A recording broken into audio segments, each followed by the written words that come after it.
Everybody. Happy full moon in Capricorn. That's today. And as you know, there are two moons every month, sometimes three. There's a new moon and a full moon. Now, the new moon is always in the same sign that the sun is in. So, our new moon that occurred about 2 weeks ago was the new moon in Cancer because it's currently Cancer season. The full moon that's tonight is in Capricorn because Capricorn is it's the opposite of Cancer in the sense that when you picture a natal chart wheel, Cancer and Capricorn are always exactly across from each other. So if you've got Cancer in your first house, you'll have Capricorn in your seventh. They are, in a lot of ways, complementary to each other, kind of like yin and yang. So while Cancer is all about going inward and feeling your softer, homey, more emotional side, Capricorn is pushing outward. It's all about ambition and making your mark on the world and going up higher and taller and more successful. So I created a spread about it. And this is something I'm going to keep on doing more and more, creating spreads for the different moons. And then when I'm at Lunar Fair, I'm going to offer that as my offering for the evening. But when I'm not, or even if I am, maybe I'll do it another day. I'll keep offering them up for you guys, and then I'll throw up an image of the spread on my Instagram so that way you can take a look at it and potentially do the spread for yourself. Now, this is kind of cool too. I also got a new deck today, and I would like to show it to you all. Ready? Dun dun dun dun dun. It's the King of the Hill Tarot. Yes, it's created by a deck creator called Mr. Gender. Check them out on Instagram. And it is all King of the Hill, which is my favorite show ever, ever, ever. And yes, I know it's being rebooted this August, and yes, of course I'm gonna be watching it, and maybe we can have a watch party or something. But when I saw that Mr. Gender was creating a King of the Hill themed tarot deck, I was like, "What? Those are literally my two favorite things, tarot and King of the Hill. Maybe you could throw in some sushi or some cappuccino or other things that I love. But of course, I pre ordered it and it finally arrived today. So I'm going to do this spread with my new King of the Hill deck. And if you guys want to see more? Check it out. So we got, look, it's Khan as the King of Pentacles. It's Bill as our Knight of Swords. I mean, you probably do want me to go through all 78 cards, but that'll take forever. But maybe I'll use it some more in some future spreads on Instagram so that way you'll get to see them. So let's take a look. Am I able to share a screen? Yes, I am. Sorry, I'm relatively new to this.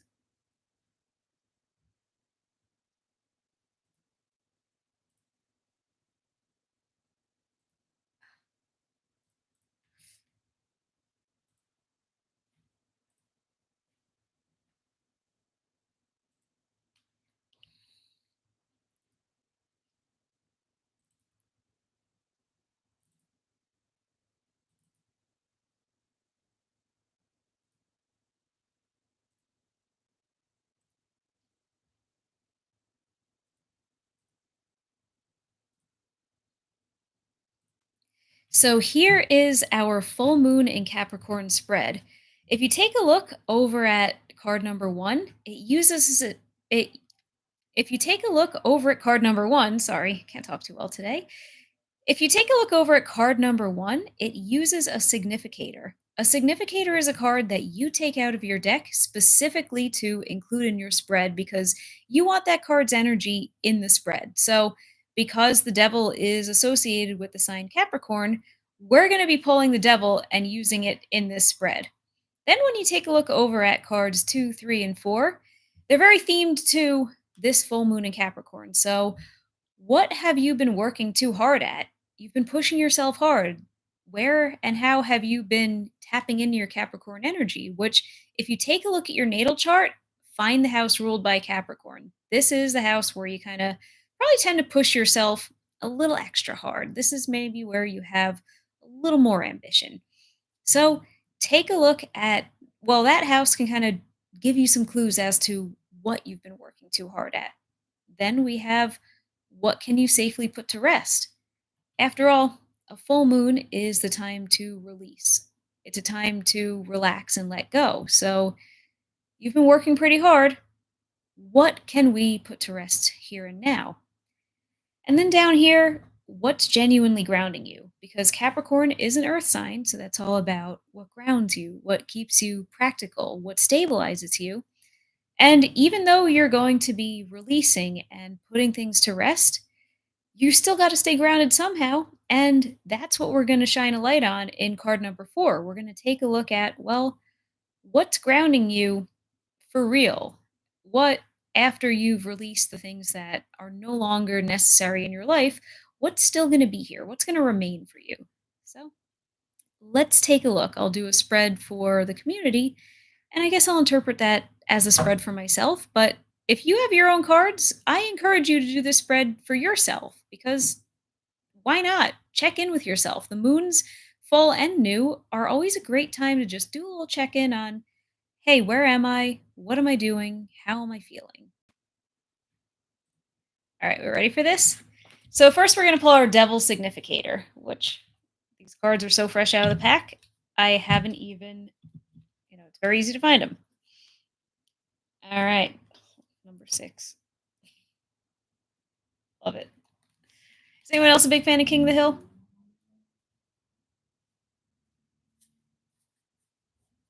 All right, the Devil. We are pulling this significator, which there's something about fresh out of the pack cards. They smell so good. But yeah, so we've got the Devil. We've got Buck Strickland up there with Mrs. Strickland and Hank chained up to a propane tank. And yes, Hank is smoking a cigarette as he does in that one episode where he gets re-addicted to cigarettes. All right. So, King of the Hill. We're going to shuffle this deck for the very first time in its life. You're witnessing OMG Tarot history happening here on my screen.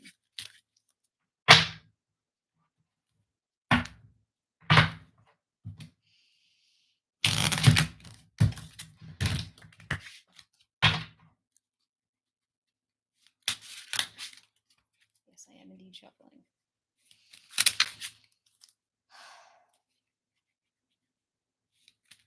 And this is a good reason to just make sure that you're supporting indie creators. There's indie creators all over. There are so many cool tarot decks. Look on Instagram. Look on Kickstarter is another place where you can find up and coming decks that could use backing from readers like you.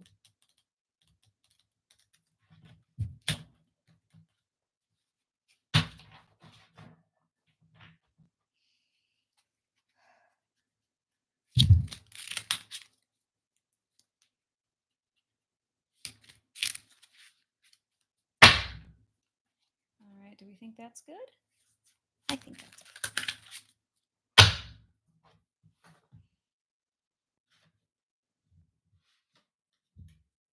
All right. Number 2.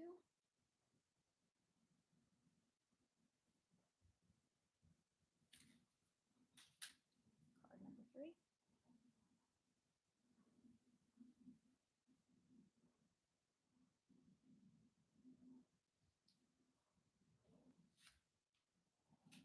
Card number 4.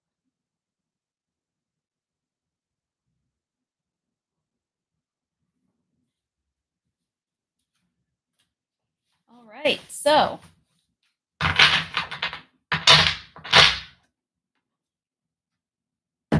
put these guys over here.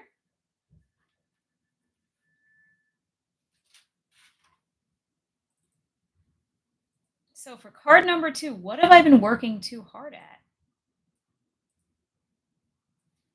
We have got Temperance. Remember this character? Yeah, this deck's designer is a huge King of the Hill fan because there's quite a bit of lore in this deck. Take a look here. So, Temperance, what have I been working too hard at? Huh.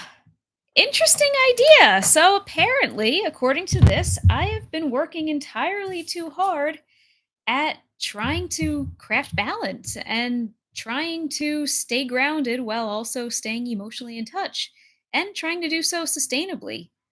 And I suppose it kind of makes sense. I have been, excuse me, Getting really into hot yoga lately, which isn't new, but it's still a thing that I've been going a bit harder on. But also, well, Saturn did just enter Aries and he made his way into my sixth house. I know this card is typically associated with Sagittarius, which is not my sixth house or any, not traditionally the sixth house, but I can't help but see some sixth house themes here, the sense of wellness and taking care of yourself, and the sense of making things sustainable and last for the long term. So, yeah, maybe I have been working a bit too hard at, well, trying to do the right thing, trying to check all the boxes and do everything perfectly. You could make the excuse, how on earth could you be working too hard at taking care of yourself? But maybe when it becomes an obsession, okay. What can you safely put to rest? The Three of Cups. Friends? Fun? Partying? All right. So I've been working way too hard at creating harmony in my life and taking good care of myself, and I can now safely put to rest having fun. Okay. Um, sure. Emotional openness, sharing with people. I don't want to stop having fun. That sucks. That's crap. All right. Let's see if card number 4 pulls this narrative together and brings this reading into a better direction because I mean, I'm not going to sugarcoat these and I'm not going to read into them what I want. I'm going to read them accurately, but I mean, put to rest partying and having fun. Does anyone have a better interpretation for this because okay.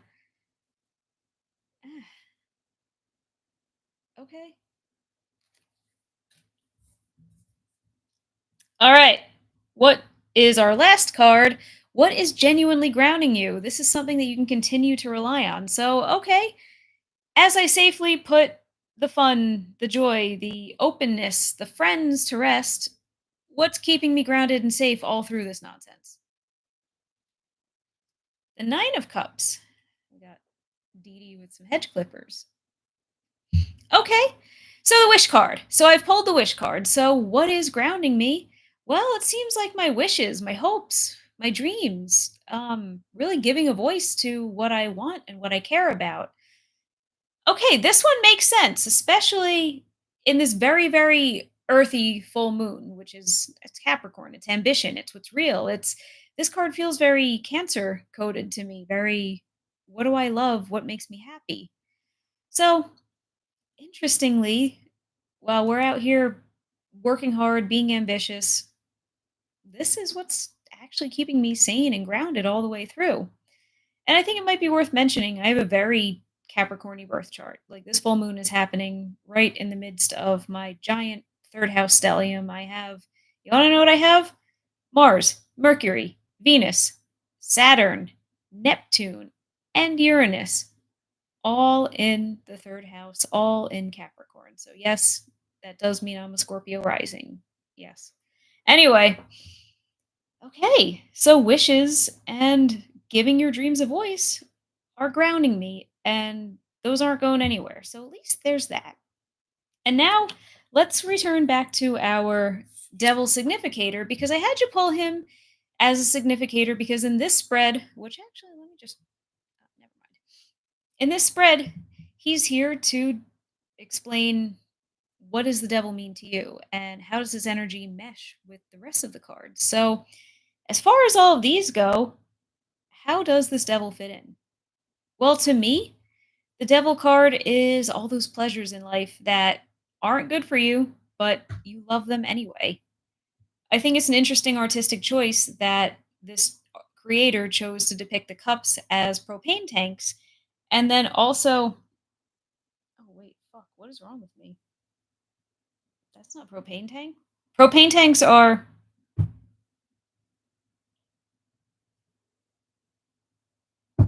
well, this is not the wish card. I got ahead of myself. The propane tanks in this card are pentacles. So this is not the Nine of Cups. This is the Nine of Pentacles.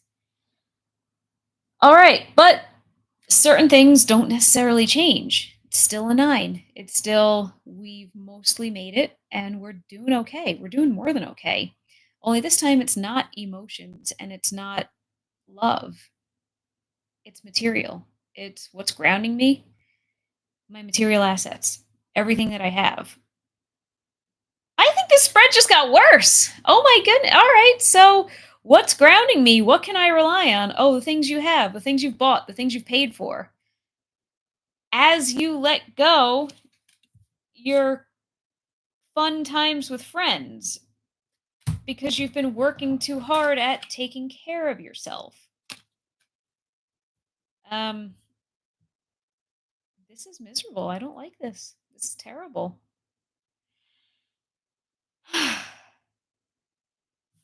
Is this what happens when the devil is your significator? Is he just casting a unpleasant shadow over the rest of this?